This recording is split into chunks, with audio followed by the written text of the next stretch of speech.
تصرفت تصرفات في غاية الظلم. القرآن يجيب القرآن على آله وصحبه.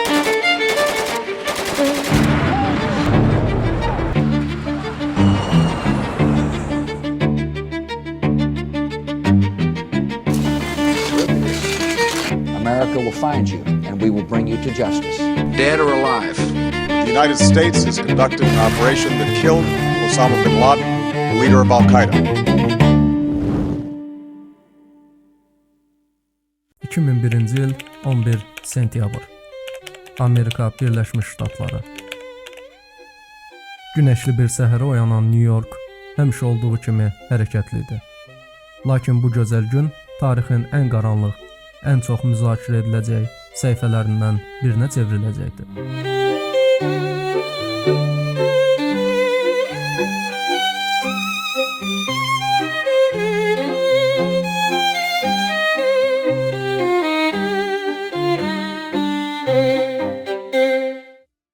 Amerikanın hava yollarına məxsus 4 sərnişin təyyarəsi eyni anda qaçırıldı. Bu təyyarələrdən ikisi dünya ticarət mərkəzinə, yəni əkiz binalara, biri isə Amerikanın hərbi gücünün ürəyi sayılan Vaşinqtondakı Pentagon binasına çırpıldı. Sonuncu təyyarə isə Konqres binasına çata bilmədən təyyarədəki sərnişinlərin ümidsiz müqaviməti nəticəsində boş bir əraziyə düşdü. Bu əməliyyatlar sıradan bir xaosun deyil, qüsursuz koordinasiyanın, millimetrik planlamanın və nəhəng bir lojistikanın nəticəsi idi.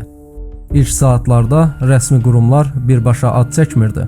Lakin çox keçmədən bütün gözlər bir nəfərə yönəldi. Usama bin Laden, Amerikanın, bəlkə də dünyanın ən çox axtarılan şəxsi. Dünya üzrə haqqında ən çox konspirasiya nəzəriyyəsi qurulan bu adam əslində Səudi Ərəbistanının ən güclü ailələrindən birinin övladı idi. Atası Məhəmməd bin Laden Səudiyyə kral ailəsinin ən sevimli inşaatçısı idi. Məkkədən Mədinəyə qədər müqəddəs torpaqlardakı nəhəng layihələrin çoxu onun şirkətinə verilirdi. Bu, Bin Laden ailəsini Səudiyyə Ərəbistanının ən zəngin sülalələrindən birinə çevirmişdi. Usama bin Ladenin ümumilikdə 54 bacı qardaşı var idi. Mütəxəssislərə görə belə böyük və dağınıq bir ailə mühitində doğulması onda aidiyyət hissinin zəif olmasına səbəb olmuşdu. Suriya əsilli anası Aliya atasının 10-cu arvadı idi. Usama daha uşaq ikən boşandılar. Bin Laden anasının yanında böyüdü. Ailəvi yalnızlıq içində idi, lakin sərvətlə əhatə olunmuşdu. Atasının böyük sərvətindən və nüfuzundan öz payını alırdı. Gənclik dövrlərində Ciddədəki elit məktəblərdə təhsil aldı. Daha sonra Kral Əbdüləziz Universitetində iqtisadiyyat və mühəndislik oxudu. Ağıllı və içinə qapanıq biri idi. 1970 və 80-ci illərdə Bin Laden ailəsi xüsusilə Amerika Birləşmiş Ştatları ilə güclü ticari əlaqələr qurdu. New York, Los Angeles, Miami'yə qədər şirkətlər qurub yatırımlar etməyə başladılar. Qərb həyat tərzini mənimsədilər. Müasir geyim, sənət, musiqi, lüks avtomobillər və villalar. Ailənin bəzi üzvləri Harvard və Cambridge kimi prestijli universitetlərdə təhsil aldı. Usama bin Laden də onlardan biri idi. 1971-ci ildə hələ 14 yaşındaykən İngiltərənin Oxford şəhərinə getdi və burada ingilis dili kursuna qatıldı. Bu onun qərblə ilk birbaşa təması idi. Qardaşlarının çoxu İngiltərə, Amerika, İsveçrə kimi ölkələrdə illərlə oxuduğu halda Usama cəmi 4 aylıq qısa bir təcrübədən sonra Səudiyyə Ərəbistanına qayıtdı və dini təhsilinə ağırlıq verməyə başladı. Qərbi rədd etdi. Getdikcə daha çox içinə qapanıb İslamcı ideologiyaya sarıldı. Müsəlmanların qərb tərəfindən istismar edildiyi fikri onu radikallaşdırdı. Ailəsi qərbdən milyard dollarlıq yatırımlar etməyə davam edərkən Usama bin Laden tamamilə fərqli bir kimlik formalaşdırdı. 1979-cu ildə İslam dünyasını sarsıdan iki böyük sarsıntı yaşandı. SSR Əfqanistanı işğal etdi.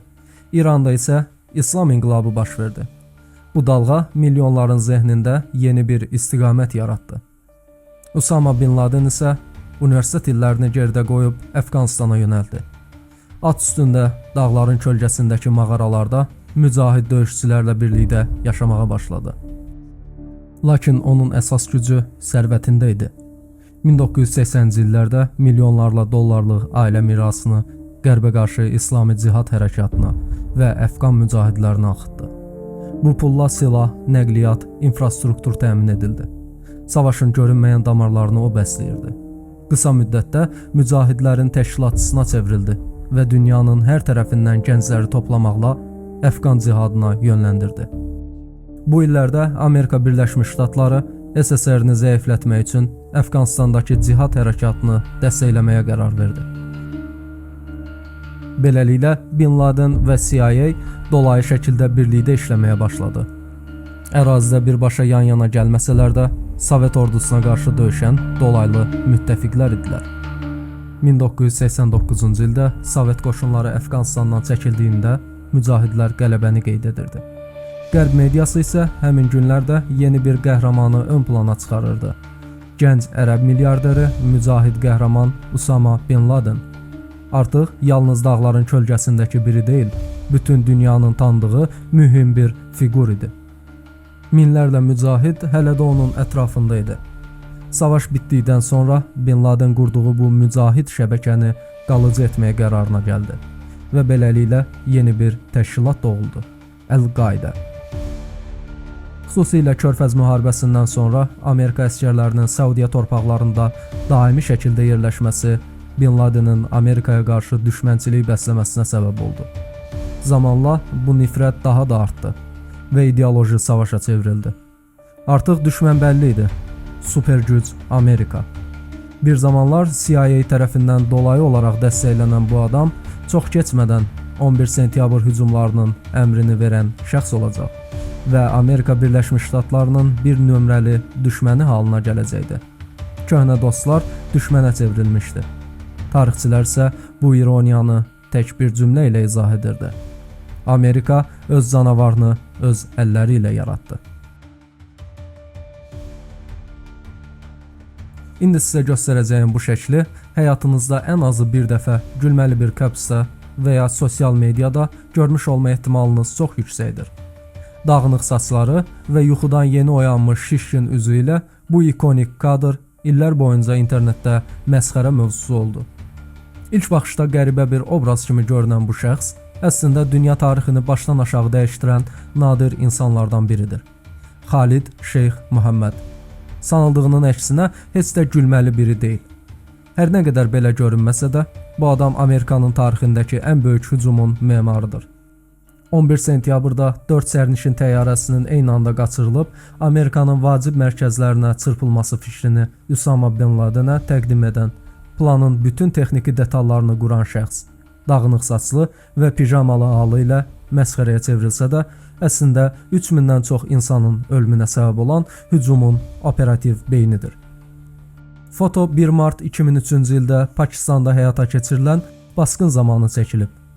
Xalid Şeyx Muhammedin tutulduğu həmin gün həm də onun doğum günü idi. Einsteinı xatırladan bu dağınıq görünüşün arxasında dünyanın ən hiyləgər zəkalarından biri dayanırdı. Budur 11 sentyabrın səbəbkarı deyilən bu adam Şimali Karolina Universitetində maşın mühəndisliyi və fizika təhsili almışdı. Eynilə Usama Bin Laden kimi o da mühəndis idi. Xalid Şeyx Muhammedi digərlərindən ayıran cəhət liderlikdən çox əməli yaradıcılığa sahib olması idi. O ideologiyadan çox texnikanın adamı idi.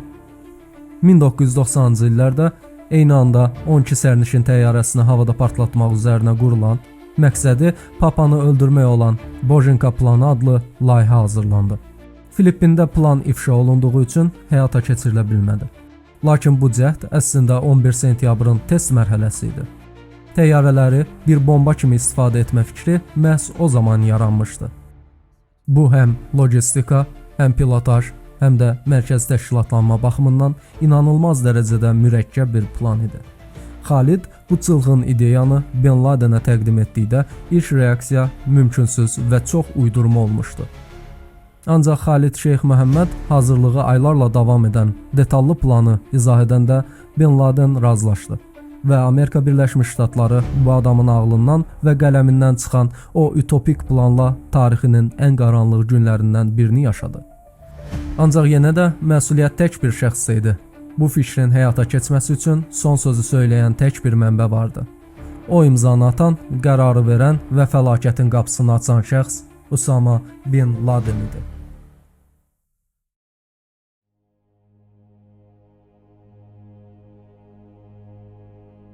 ...2000-ci il Zodiak və Babil təqviminə görə 12 illik dövrün yeni ili. İsrail Holokost anma mərasimi. 2-ci Yohan Pavel. Papa 2-ci Yohan Pavel İsrailə səfəri çərçivəsində 23 mart 2000-ci ildə Yad Vashem Holokost memorialında rəsmi mərasimə qatıldı. O, Hall of Remembrance-da iştirak etdi. 2-ci Yohan Pavel burada yanan əbədi məşəli yandırdı. O, çıxışında dindən, irqdən, xalqdan asılı olmayaraq insanlığa qarşı yönəlmiş nifrətin, antisemitizmin və Holokostun xatirəsinin gələcəkdə təkrar edilməməsi üçün çağırış etdi. Gündəmə təsir edən məsələ təbii ki, bu deyildi. Hər kəsin diqqətini çəkən hadisə onun arxasında olan tərs çevrilmiş xaç simvolu idi. Xristianlıqda xaç simvolu İsa Peyğəmbərin çarmıxa çəkilməsini simvolizə edir. Lakin bu simvolun tərs çevrilmiş variantı isə İblisin hökmranlığının simvollarından biri hesab olunur. Həmin illərdə Əfqanistanda Usama Bin Laden New Yorka hücum planlarını qururdu. Bu hücumun toxumları hələ 2000-ci ildə Papanın verdiyi mesajla artıq ortaya çıxmışdı. Tanahın Krallar 1-2 kitablarında keçən Hiramın sur inşası ilə bənzərlik təşkil edən əkiz binaların yıxılması da əvvəlcədən verilən mesajla başladı. İblisin hakimiyyətinin başlanmasını simvolizə edən xaç və bunun yaxın şərqdə nümayiş etdirilməsi bəzi mənbələrə görə konspirasiya nəzəriyyəsindən başqa bir şey deyil. Çünki tərs xaç həm də Həvari Petrusun xaçı kimi qəbul edilir. Xristian ənənəsinə görə Petrus Roma imperiyasında xristianlığı təbliğ edərkən çarmıxa çəkilmək istəmirdi. Çünki Həzrəti İsa ilə eyni şəkildə çarmıxa asılmağa özünü layiq bilmirdi. Buna görə də o tərs çevrilmiş çarmıxa asılmışdı. Beləliklə, tərs xaç Petrusun təvazökarlığını və İsa ilə müqayisədə özünü kiçik görməsini simvolizə edir. Amma bununla yanaşı İblisin simvollarından biri kimi də qəbul edilir. Hətta Hollywoodun qorxu filmlərində də bu səhnələri bizə daim təlqin edərək bu fikri özləri formalaşdırmışdırlar. Belə görünür ki, bu fikirləri bizdə boş yerə formalaşdırmayıblar. Həmin illərdə Operation Red Dawn əməliyyatına George Bush tərəfindən start verildi.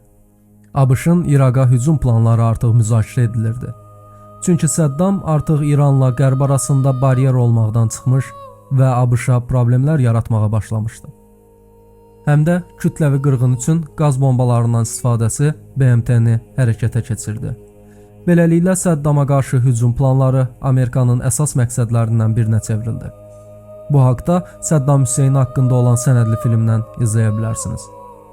Səddam ABŞ-ın yaxın şərqə hücum planlarını təmin edən əsas fiqurlardan biri olsa da, bu yolda çalışanlardan ən önəmli fiqur əslində Usama Bin Laden idi. Birbaşa Amerikaya qarşı hücum edən və minlərlə insanın vəfatına səbəb olacaq bir şəxs olan Usama həm ən çox nifrət edilən, həm də ABŞ-ı məqsədinə çatdıran bir adam oldu. 2001-ci il 11 sentyabr Amerika Birləşmiş Ştatları New York 4 təyyarə. Günəşli bir səhərə oyanan New York həmişə olduğu kimi hərəkətli idi.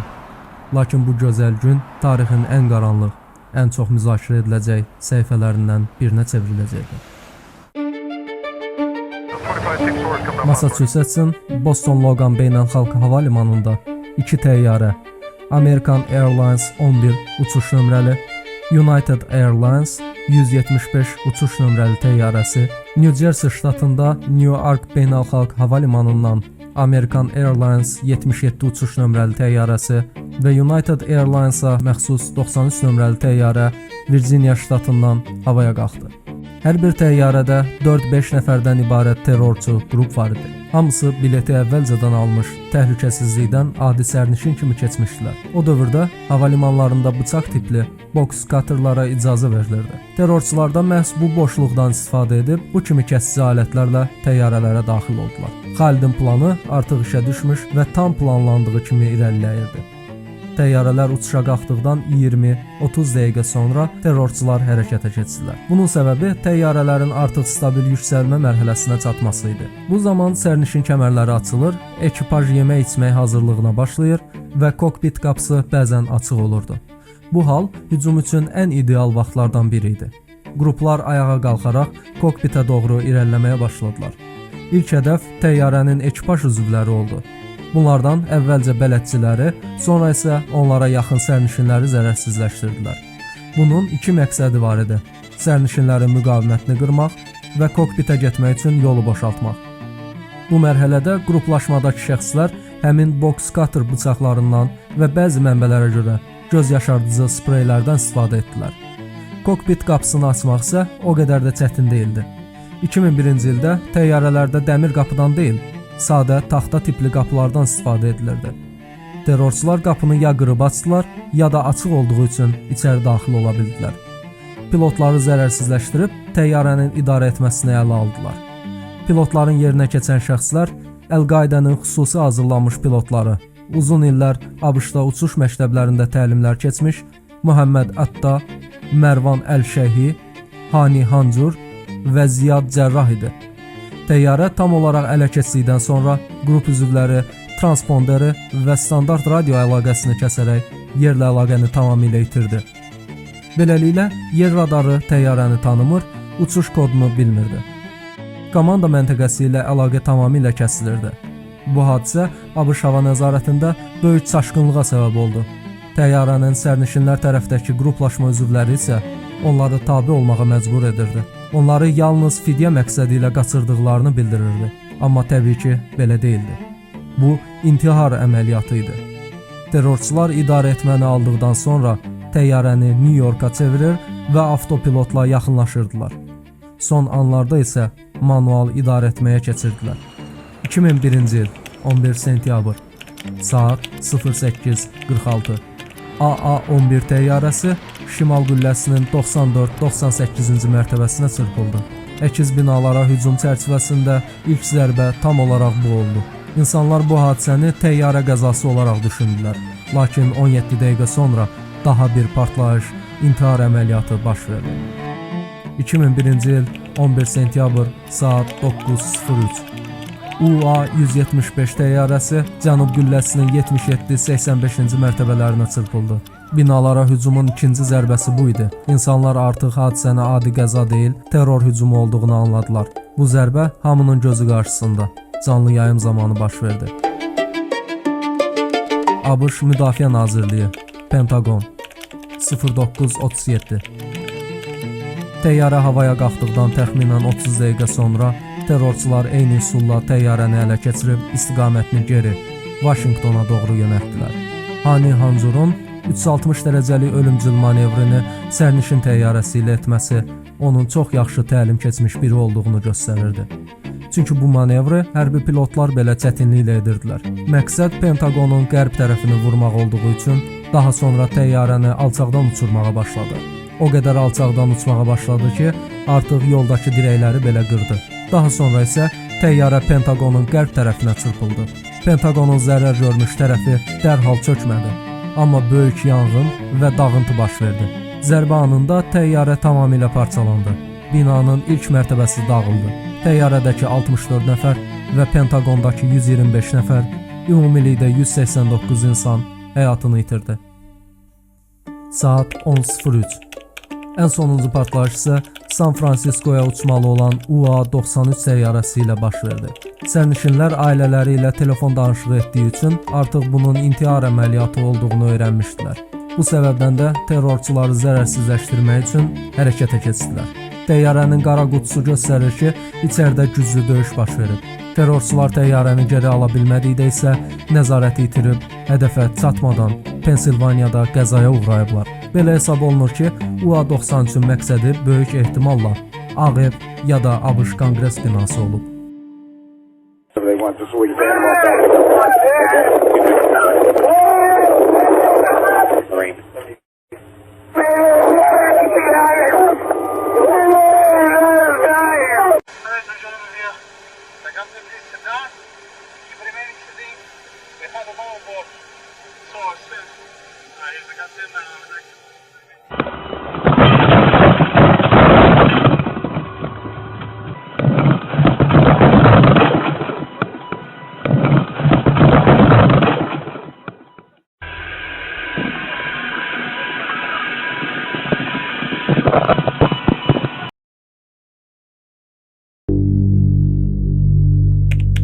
Sentyabr 2001 saat 09:05 Florida ştatı, Sarasota şəhəri, Emma Booker İbtidai məktəbi. Keçi yaxşı heyvandır.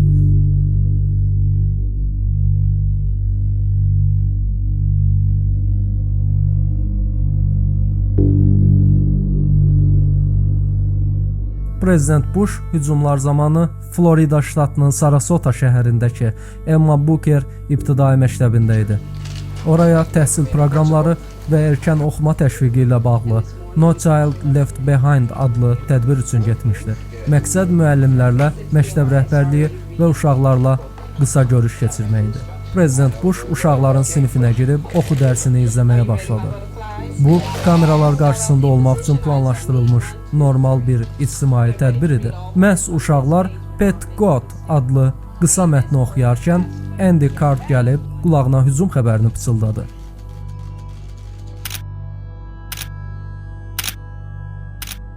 ABŞ məktəblərində ibtidai sinif şagirdləri üçün istifadə olunan ev keçisi normalda heç bir önəmi olmayan adi bir mətn idi. Lakin hadisələrin axınına diqqətlə baxdıqda bu mətnin də önəmi ortaya çıxdı.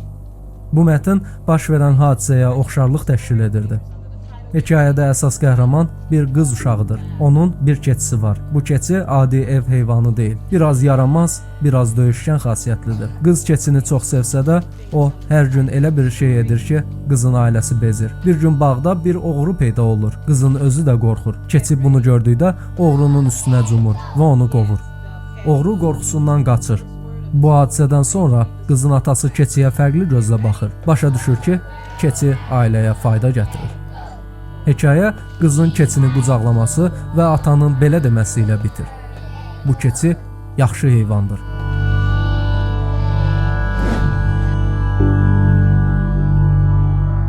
Keçi obrazı Usama bin Laden'i təmsil edir.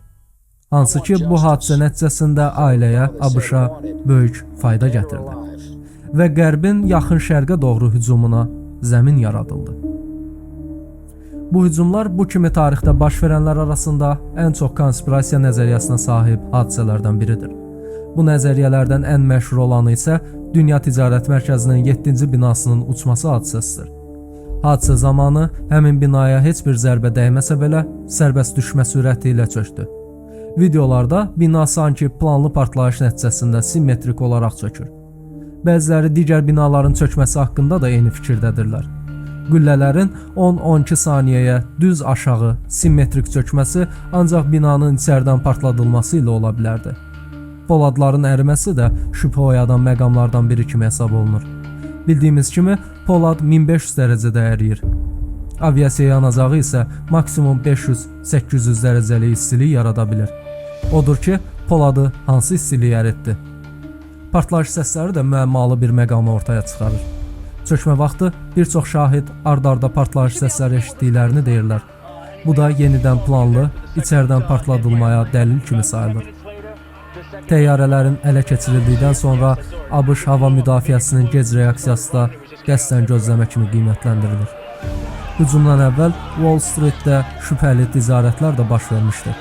Şirkətlərin səhmlərində 11 sentyabrdan əvvəl bəzi böyük eniş əməliyyatları müşahidə edildi. Konspirasiya tərəfdarları bu hadisəni də əvvəlcədən planlanmış olduğuna dair sübut kimi təqdim edirlər. Pentagon hücumu da şübhəli məqamlardan biridir. Fotolarda böyük təyyarə hissələri görünmür.